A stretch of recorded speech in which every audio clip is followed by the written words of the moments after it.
Morning everyone, hope you all are fine at your home. So today in this video we are going to continue chapter 15, that is air around us. We have already started this chapter, and in this chapter we have already seen that air is present everywhere, right?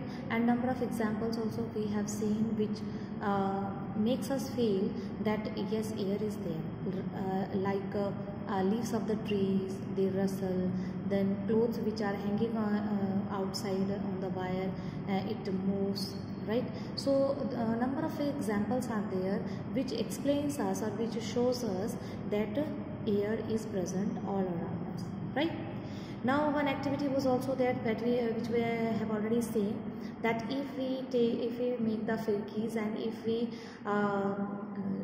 move it in the air, then what you will see, you will see that these firkis starts moving. So if it is moving, that means something is there which makes them move, and that is the air, right?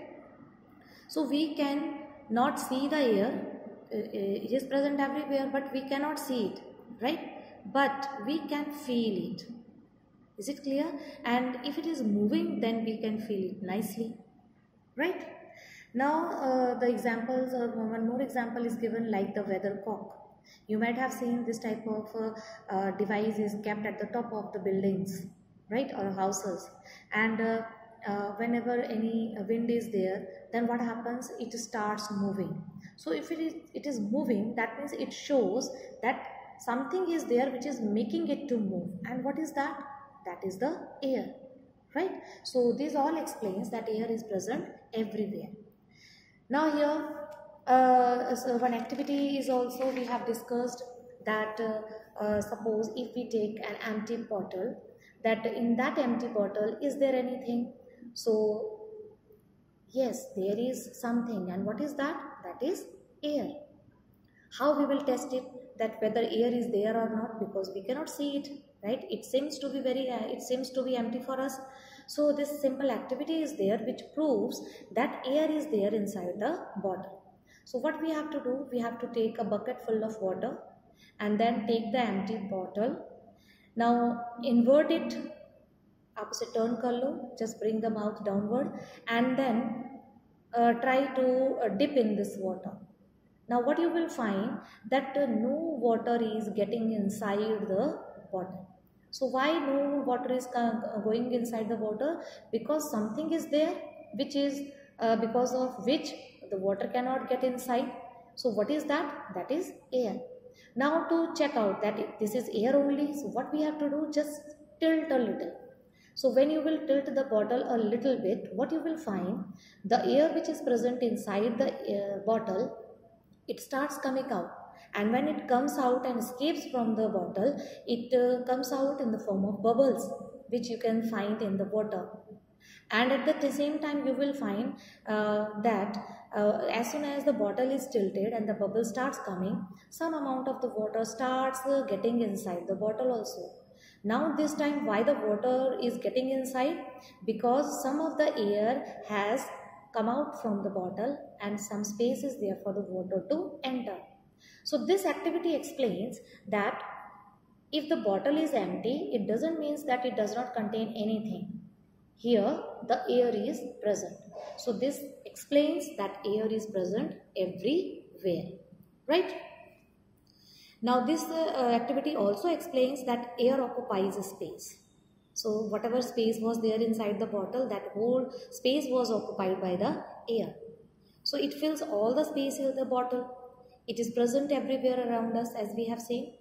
Air has no color and one can see through it. So as it is colorless, it is transparent, so one can see through it also, as we have seen in transparent material also. So air is acting as a transparent material. We can see through it, right? Now our earth is also surrounded by a thin layer of the air, and these thin layer of the air extends up to many kilometers above the surface, and this is called atmosphere. So what do you mean by atmosphere? Atmosphere means the layer of the air present around the earth. That is called, suppose if this is the earth, then around this earth number of layers are there, and these layers forms the atmosphere, right? Now let us see the properties of the air in the form of a flow chart, in the form of a tabular form you can say, or in the form of web chart I have made it. Properties of air. So there are 5 properties which we can see. The first is that it occupies space, right? Next, it is present everywhere. It is colorless and transparent. So as it is colorless and transparent, we can see through it. And it is smellless, right? It is smellless. Why it is smellless? Because if you are sitting somewhere and you will not feel the smell of the air. Why? Because it do not have any kind of smell, right? But suppose if I lit a अगरबत्ती, अगर मैं एक अगरबत्ती जला दूं तो उसकी smell जो है वो एयर में फैल जाती है. Then you will get the smell of that smoke which is produced by the agarbatti. Otherwise, the air is not having smell, right? Now we will see that